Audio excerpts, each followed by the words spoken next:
આગળ સમાચારમાં વાત કરશું. સુરેન્દ્રનગર જિલ્લામાં તરણેતર લોકમેળા દરમિયાન 26 અને 28 ઓગસ્ટ 2025ના રોજ પશુપાલન ખાતા દ્વારા પશુ પ્રદર્શન હરીફાઈનું આયોજન કરાયું છે. આમાં ગીર, કાંકરેજ ગાય અને જાફરાબાદી બંને ભેંસની ઉચ્ચ ઓલાદની હરીફાઈ થશે, જેનો હેતુ પશુપાલકોને વધુ દૂધ ઉત્પાદન કરતા પશુ રાખવા પ્રોત્સાહિત કરવાનો છે. તો 26 ઓગસ્ટે રજીસ્ટ્રેશન, 27 ઓગસ્ટે નિષ્ણાતો દ્વારા જજિંગ અને 28 ઓગસ્ટે ઇનામ વિતરણ થશે. ઇનામોમાં ચેમ્પિયન ઓફ ધ શોને ₹1 લાખ, પ્રથમ ક્રમે ₹50,000, દ્વિતીય ક્રમે ₹40,000 અને દરેક પશુને ₹4,000નું આશ્વાસન ઇનામ મળશે. વધુમાં પશુ દીઠ ₹1,000 નિભાવ ખર્ચ અને અંતરના આધારે ₹1,400, ₹4,000 કે ₹8,000નો પરિવહન ખર્ચ પણ આપવામાં આવશે. ₹40 લાખથી વધુના ઇનામો વિતરિત થશે. તો આ પ્રદર્શન ગુજરાતના પશુપાલકોને ઉચ્ચ ગુણવત્તાવાળા પશુઓ નિહાળવાની અને પ્રેરણા મેળવવાની તક આપશે, જે તરણેતર લોકમેળાને આંતરરાષ્ટ્રીય ખ્યાતિ પણ અપાવે છે.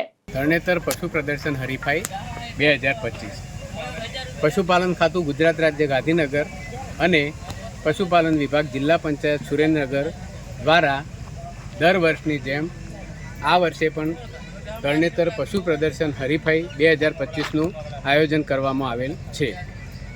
આ પશુ પ્રદર્શન હરીફાઈમાં ગુજરાતના દરેક ખૂણે ખૂણેથી પશુ ચિકિત્સા અધિકારી મારફતે ગીર ગાય, કાંકરેજ ગાય, જાફરાબાદી ભેંસ તથા બંને ભેંસના ઉચ્ચ ઓલાદના ગુણધર્મો ધરાવતી ગાયો ભેંસોને પસંદ કરીને તરણેતર ખાતે મોકલવામાં આવે છે.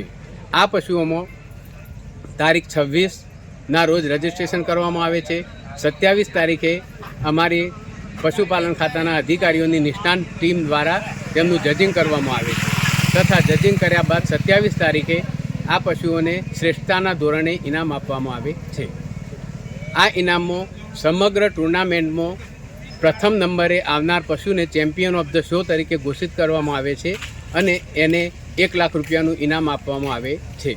તથા સમગ્ર કેટેગરી વાઇઝ જોતો 12 કેટેગરીમાં કેટેગરી વાઇઝ દરેક કેટેગરીમાં પ્રથમ અને બીજું ઇનામ આપવામાં આવે છે. તેમાં પ્રથમ નંબરને ₹50,000 ઇનામ આપવામાં આવે છે, બીજા નંબરને ₹40,000 ઇનામ આપવામાં આવે છે. તેમજ સમગ્ર બધા જ પશુઓને ₹4,000નું આશ્વાસન ઇનામ આપવામાં આવે છે. આ ઉપરાંત દરેક પશુને ₹1,000 પ્રતિદિન નિભાવણી ખર્ચ આપવામાં આવે છે તથા તરણેતરથી અંતરના ધોરણને માન્ય રાખી ₹1,400, ₹4,000 અને ₹8,000 વાહન ભાડું પણ ચૂકવવામાં આવે છે. આ પશુ પ્રદર્શન હરીફાઈનો મુખ્ય હેતુ એ છે કે જે પશુપાલકો અહીં પશુ પ્રદર્શન હરીફાઈ નિહાળવા આવે તેઓ ઉચ્ચ ઓલાદના પશુઓને નિહાળે છે અને તેમના થકી તેમને આવા ઉચ્ચ ઓલાદના પશુઓ અને વધુ દૂધ ઉત્પાદન ધરાવતા પશુઓ રાખવાનું પ્રોત્સાહન મળે અને એ રીતે એમનું આર્થિક ધોરણ ઊંચું આવે તે છે. આ પશુ પ્રદર્શન હરીફાઈમાં ટોટલી લગભગ 40 લાખ જેટલું ઇનામ પશુપાલન ખાતા દ્વારા પશુપાલકોને અર્પણ કરવામાં આવે છે. રાજુદાન ગઢવી સાથે ચક્રવાત ન્યૂઝ, સુરેન્દ્રનગર.